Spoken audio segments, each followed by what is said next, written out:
Hey, good morning. Hey, if you are new, I know we got quite a few new people here today. I'm Charlie, the lead pastor here, and really glad that you are worshiping with us today. If you're online, you're here, really are. We're just glad all of you are here. We're starting a new series today called Known. Excited about that. Mark and I, over the next few weeks, we got to get to talk about. And again, just glad all of you are worshiping with us. And if you're new, we'd love to know that you're here. Just you can fill out a card. Come out to our Connect desk. We'd just love to know that you were here in any way that we can help you. Now me, this is a little bit about me. I'm a person, I'm a creature of habit, creature of routine. And I joke a little bit that part of my job is I eat out professionally. Right? I eat a lot of breakfast with people, lunch with people. And being a creature of habit and doing that, I end up going to a lot of the same places.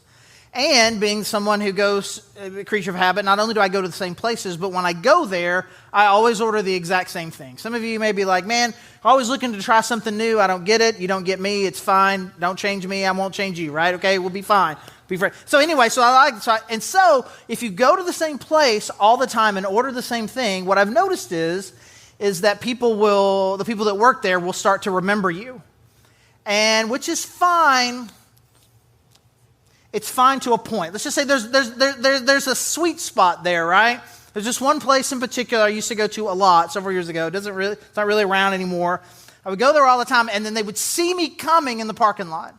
And they would start filling my drink. They would start making things. And sometimes I would get there, my drink's there, what I order's there, and it's just beep, beep, boop with the credit card, and I'm out of there. And it was perfect. I loved that. But then there was a guy that started working there, and turns out he was a retired pastor and found out I was a pastor. And so now we're best friends. And I'm coming there. I'm usually coming there to study at first, and then I'll usually have a meeting a little bit later. I'm not coming here to make best friends. But anyway, now I've got a best friend. And he would just come in. He would just sit down and talk with me for a while. And I'm like, and I've got this pressure, right, because of my personality and because, I'm a pastor. Like, I can't just be like, dude, get out, right? You can't be like it. So I'm having this conversation. It was awkward. It's making me uncomfortable. I'm thinking, maybe I'm going to have to switch it up. I have to go someplace else. And then this one day in particular, I think Mark was with me during this one particular. He starts talking to us and asking us questions about the church. So I got a question for you and your church. What do y'all think about? And he says, blank and blank. And you're going to be real curious about what he said. But if I told you, just saying it to some of you would be offensive, and it would be all that you would remember. That's all you would take away. It's like, I can't believe anybody ever said that. But they did. They said it to me. And I was just like, what on earth? Like I don't know you that well. But then the kicker for me, and this is when he sat down with me once. Does your church ever need guest speakers? I'm like, oh, no. Nope. Well, now I've got this problem again. There's a place I go to lunch all the time with one of my really good friends, and I order the same thing every time. And him, being one of my best friends, he's a little bit like me. He also orders the same thing every time. So we are known there. And I came in there, I swear to you, last week, I walk in there, and she says, is your other half coming in later? And I'm like, he is not my other half. That's not. And so then we kind of sat there. He came in. She said something similar to him. And he sat down. He's like, I think we got to find a new restaurant. I was like, I think you're right. Because here's the deal. Like there's a point at which I like that they know me. I like that they go ahead and make the sandwich or the drink or whatever, and they know who I am, and it's comfortable. It's helpful to me. But there's a point in which it kind of crosses a line. Like that's just a little too intimate. That's just a little too much knowing. Like now you have put me in a really uncomfortable place. And while, as far as Charlie's restaurant management, I can get to pick what I want, I think there's also a sense in which we kind of do this in real life.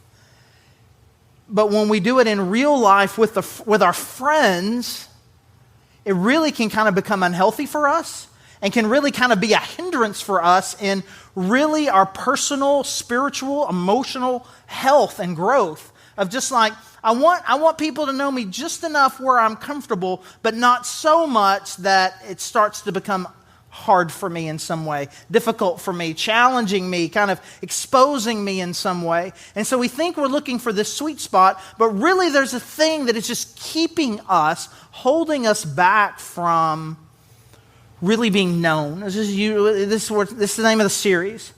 Like, I want people to know about me. I want people to know me, but I don't want to be known. And what we're going to spend the next few weeks talking about is just really, what would it really mean to be known? And why it is absolutely essential for us. By God's design, by God's design of us, by the way life is, this is what God has called us to. If we are going to be who God has called us to be individually, if we're going to be the church that God has called us to be, then we're going to have to be a church where we know each other well. We're going to have to be interconnected. And so we'll start this week with a passage in Romans chapter 12. Again, we're going to be doing this for this week and for the next 4 weeks after that. We're going to be just kind of talking through all these things that kind of help us get motivated, kind of to participate more in just being connected and fellowship with each other. And today we're in Romans chapter 12, starting verse 3. For by the grace given me, I say to every one of you, do not think of yourself more highly than you ought, but rather think of yourself with sober judgment, in accordance with the faith God has distributed to each of you. That's a really interesting verse to start off with, because Paul could use that. Paul's the kind of guy that wrote Romans. You can kind of use that verse as an intro to any number of topics. Essentially what he's saying, hey, let me tell you, you guys don't think more highly of yourselves than you should. It's actually a pretty common theme in the scriptures to be someone who is humble, to reject arrogance, because arrogance leads us down a lot of really bad paths of greed and indulgence and hurting other people, kind of using power to oppress and hurt others. I mean, there's lots of different ways that this is brought up, cover to cover in the Bible. Hey, you need to guard against arrogance. You need to make sure that you have a proper, true, balanced understanding of who you are. So this idea, this could intro any number of things, and I find it incredibly compelling that this verse is used to introduce the idea of why it is important for us to be in community, why it is important for us to be known. All right, so don't think more highly of yourself than you should. Think of yourself with sober judgment. Verse 4, for just as each of us has one body with many members, and these members do not all have the same function, so in Christ we, though many, form one body, and each member belongs to all the others. We have different gifts according to the grace given to each of us. If your gift is prophesying, then prophesy in accordance with your faith. If it is serving, then serve. If it is teaching, then teach. If it is to encourage, then give encouragement. If it is giving, then give generously. If it is to lead, do it diligently. If it is to show mercy, do it cheerfully.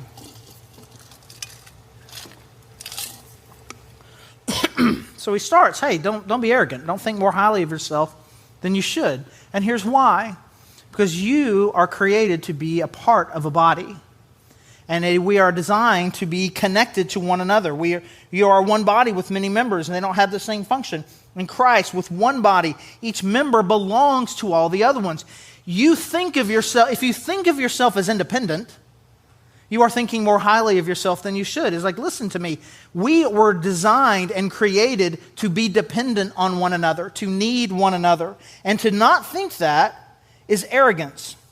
And so we'll say it this way. Trying life alone is arrogance. It's arrogance. That I think that I can live life alone.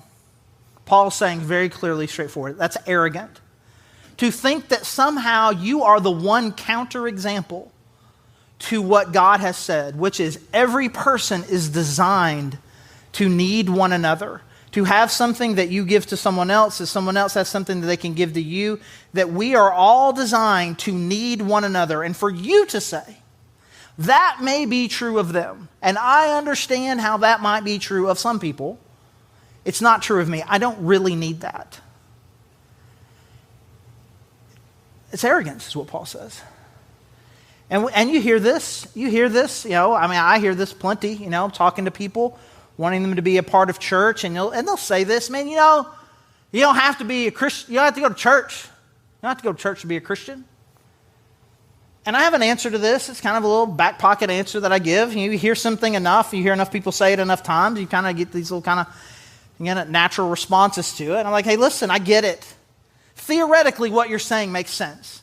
That someone with a really good relationship with God, just them and their Bible and their coffee and the grass and the toes and the light and the sun and the trees and just you out there just doing, like you could, I get it. Theoretically, that should be possible. The problem is, I don't know of any examples of it. I've seen it tried plenty, but I don't know of any examples of it actually working. Something can be theoretically possible, but it's not actually practical. And then, this is kind of my little, and then if we keep going, I start getting into full just kind of Charlie rant mode. I'm like, actually, God disagrees with you. Because Adam, the very first person that God created, was in perfect relationship with God. Perfect. No sin in the world. This kind of really intimate knowledge of God. Perfect environment. No sin. Great relationship with God. And God looked at him and said, this is not good. It's not good. It's not good that he is alone. And so for Adam, if it should have worked for anyone, it should have worked for him. But it didn't. And so my encouragement is you need to be a part of God's church. You need to come and be a part of these worship services. And to say otherwise is arrogance. And here's what you're thinking. Bro, we're here. Why are you saying this to us? Bro, we got it. We came, okay? Stop yelling at us about something we're actually doing. Yell at me at things about I'm not doing, right? Well, I have to say it to you because you're the only ones that are here, right? Can't really say it to the people who aren't here, right? But it's not just that.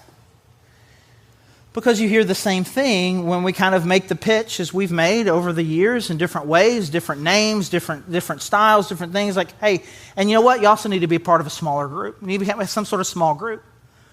A small group where people can really know you well, so you can kind of connect, so you can kind of take care of each other, you can challenge each other kind of in a smaller group. That we also need that. We need people in our lives that don't just kind of know who we are, but really know us, kind of can hold the rope for us, right? Kind of make sure that I know that people, they've got my back. And the way I describe it very often is, like as a church, there's just too many people. This is one service. We had 2 services today, so there's another whole group of people. And this is probably, by the end of the day, it's probably only about half the people who are part of the Grove are even going to end up being here today. And I'll hear about things that something bad has happened to somebody. But usually by the time I hear it, and they've kind of started wandering, by the time I hear about it, it's usually pretty bad. We need people in our lives right here. When you start to get a little bit off, say, hey man, you don't seem okay. How are you doing? Like, no man, I'm fine. And like, don't lie to me. I can tell you're not doing okay. Tell me the truth. What's going on? I need to know. I want to know. We need people like that in our lives. It's like, I don't know. I don't know, man. I just come here. I can kind of worship. I kind of hear the word, kind of feel like this is really all I need. I don't need that. It's the same level of arrogance. You need people. You need them. And it's kind of like we kind of got these excuses, right? We've got these excuses that we have, and Paul kind of addresses them. And the first one's kind of one we've been talking about. The first excuse is you think like, I don't need this. I don't need it.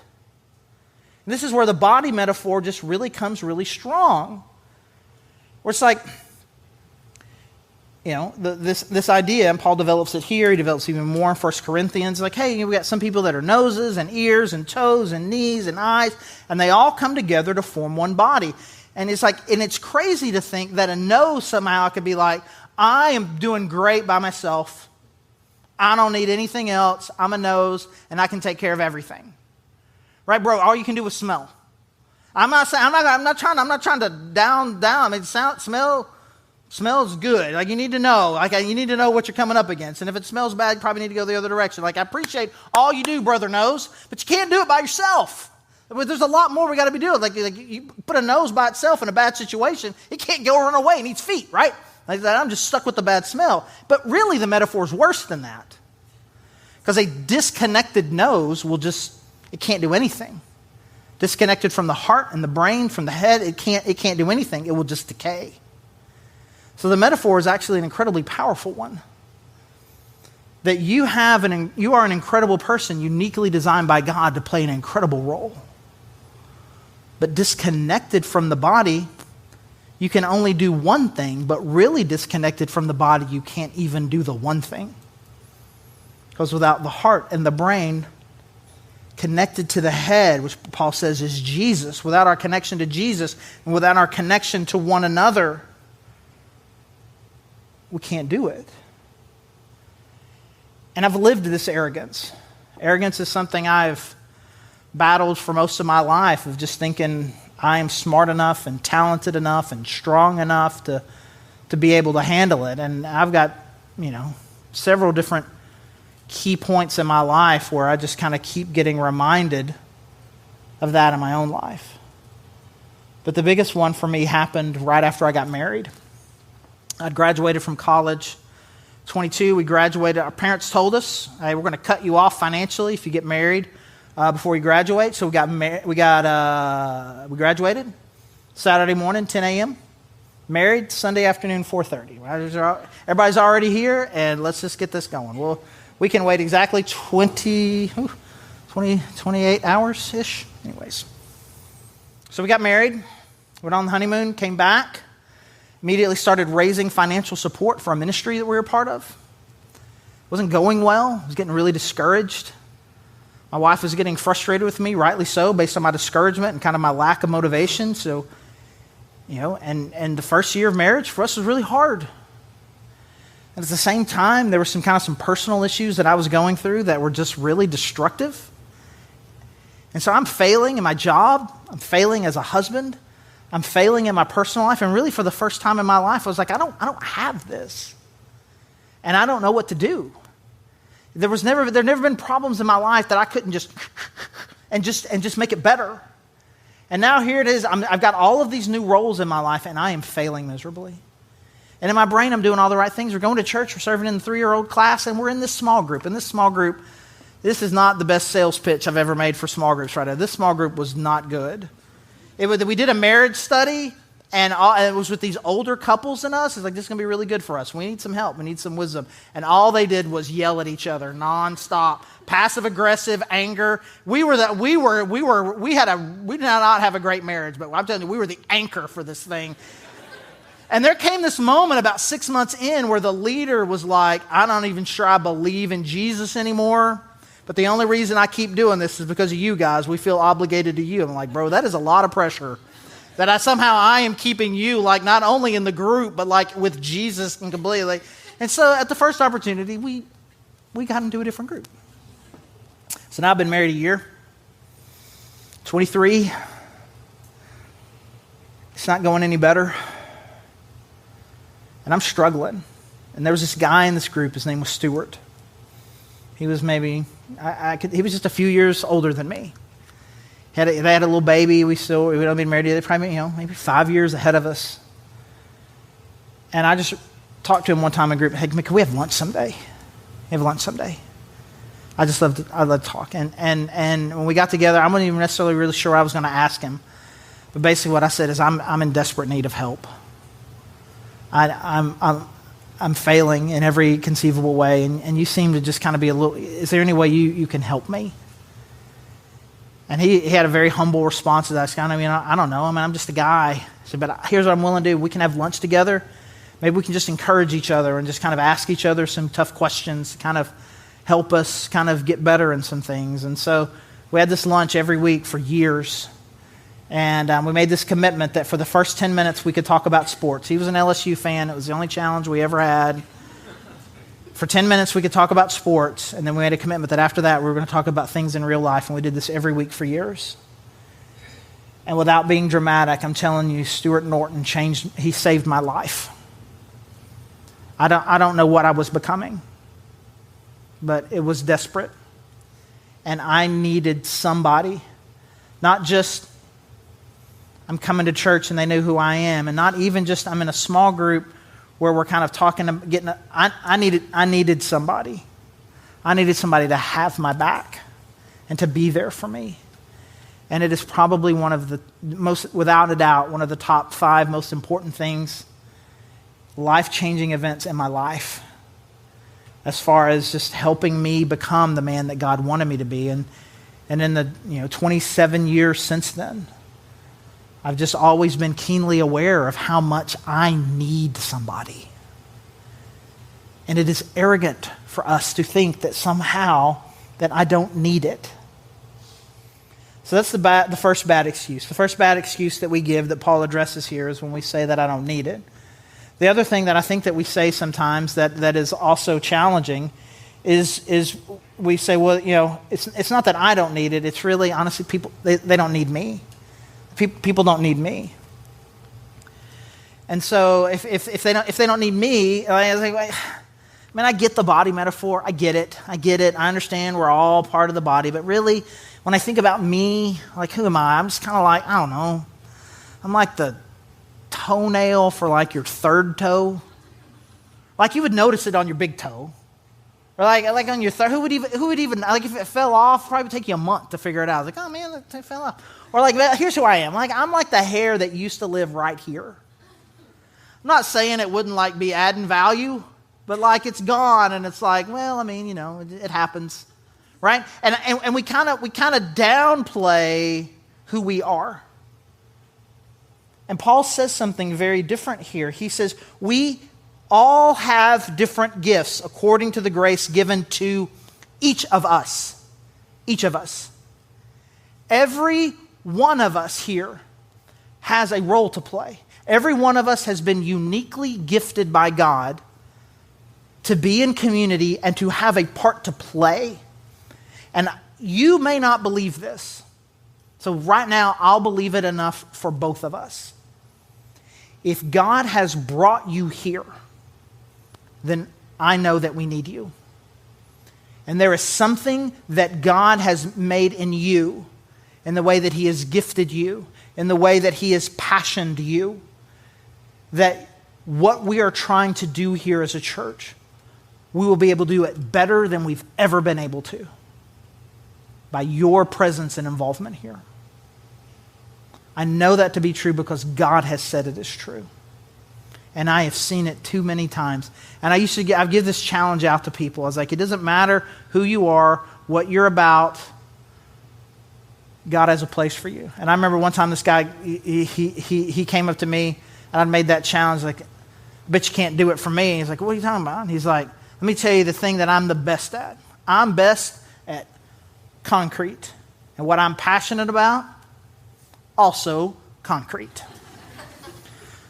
And I stared at him for a little bit, and I was like, well, guess what? The sidewalk outside our offices is broken. And we need you to come fix it with concrete. And all of a sudden, his face changed. Are you serious? I'm like, yeah, I'm serious. It's got this old broken thing and everything. And I can just go do that? Yeah. And dude, Monday, it was a Sunday, Monday, next day, he is out there with his concrete mixer, loving life. And I'm telling you, there's a story like that for you. There's a story in that when you're going to find it, the thing that God has called you to do. And I'm telling you, I passionately believe this as someone who was considered one of the flashier gifts, right?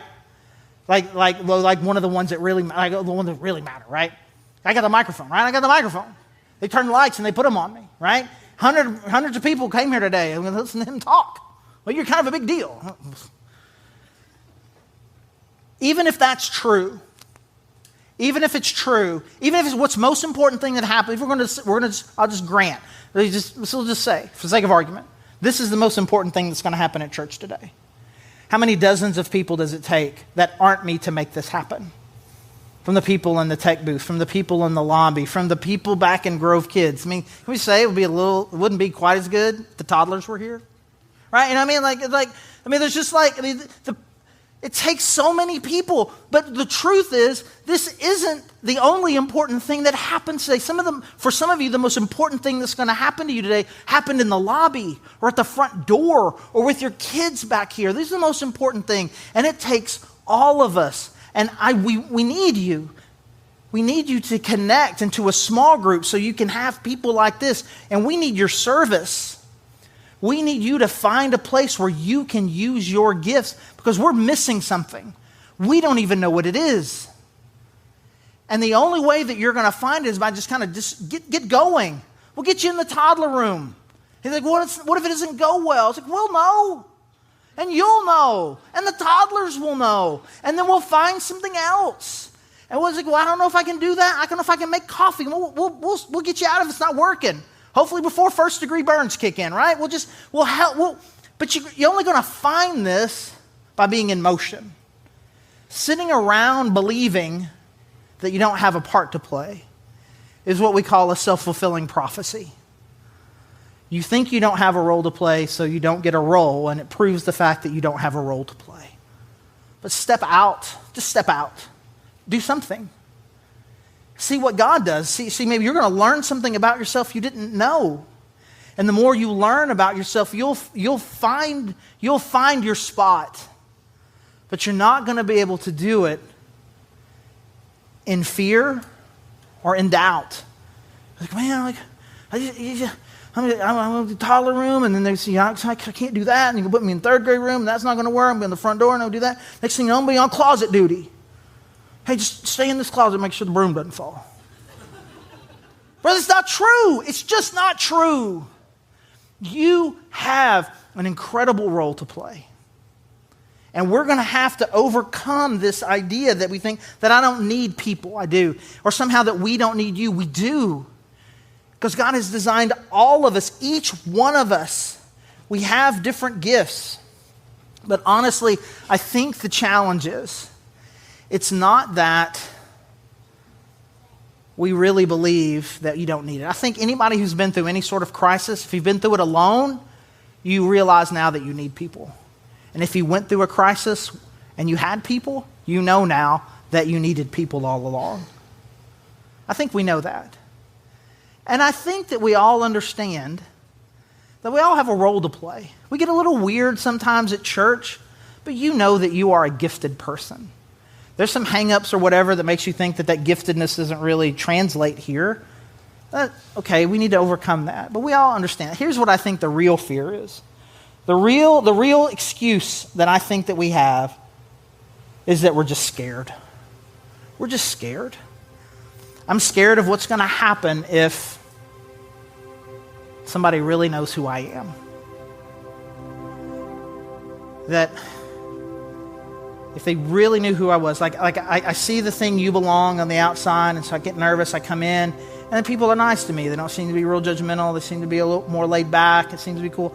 And I like that. But then we have this fear that if I went the next step and you really knew who I was, then you would reject me. So we kind of try to stay in this safe zone where I'm known a little bit, but not too much. Restaurant Charlie. Right? This safer spot here. And I struggle with this. I even have a little joke, a little bit that I'll do about it, because even right now, like I bring up Restaurant Charlie again, and some of you are thinking, I really want to know what that pastor said. I really want to know, like, what did he say? What does your church think about blank and the blank? Like, what did he say? The one, you want to know that. 2, you want to know what I said to him. And 3, you want to know what I wanted to say to him but didn't. Right? These are the things you want to know. If you know, this is what you want to know. Right? And so then people will say that to me, Charlie, man, sometimes you kind of dance around things. You kind of take kind of a elusive, kind of neutral. Like, I want to know what you really think. I have this little joke that I say back. Oh, man, people think they want to know what I really think. They just want a slightly less filtered version. No one really wants to know what I really think. Ha, ha, ha, ha, ha, ha. Right? And I say it in a way that sounds funny. But really what I'm saying is the same thing I'm saying that you're saying. If you really knew me, you would reject me. So it's better for me to kind of, I'm gonna soften the rougher edges of who I am, so I'll be a more acceptable version to you. And some of us do that. Some of us kind of toughen up the rougher exteriors of who we are, and we come across a little more bull in the china shop-ish, and we have another self-fulfilling prophecy. I kind of come at you with all these rough edges, And then you're like, and then the other person's like, whoa. And you're like, see, people are rejecting me. And we have all of these different defense mechanisms to try to keep people in the safe little donut. Not too close, where you can really get to know me, but not too far away where I feel alone. And we're scared. We're scared of this idea of allowing somebody to truly know me. But what God has said cover to cover through his scripture is that those of us who are trying to do this life alone, we're going to fail. It's arrogance, and it's outside of design. The designer of the universe has said it is essential for you to be connected well with one another. And whatever challenges we face, whatever it is we're trying to do, whatever God's trying to do in your life, and all the really awesome things that God is trying to do in our church. And if you were here for the last 3 weeks, we kind of talked about that. If not, I encourage you to go back, listen to that. Talk about the cool things that God is going to do, and is doing, and will continue to do in our church. If we're going to do that, it's going to have to be together, one another. And I invite you today, and as we kind of take this journey over these next few weeks through this series, I invite you to take the risk with me. To take a step outside of our comfort zone to be truly known. Let me pray.